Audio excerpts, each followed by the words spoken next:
Lahat-lahat tayo ay may mga dinadaanan sa buhay.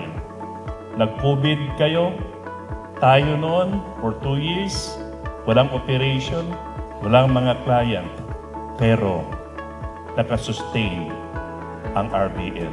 Ano ang nag-sustain sa RBL na ito?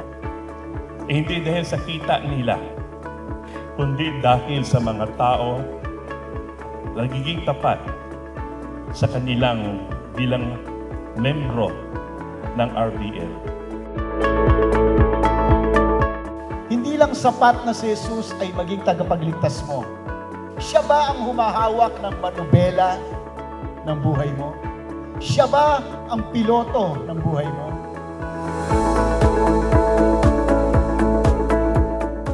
Nais kong malaman nyo mga anak, kayo ang aking pinakayaman. Salamat din sa inyong nanay sa pag-aalaga at sa time at sa lahat-lahat.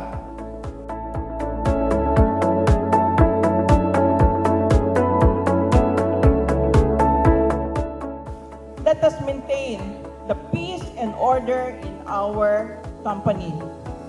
Kailangan magkasundo-sundo tayong lahat.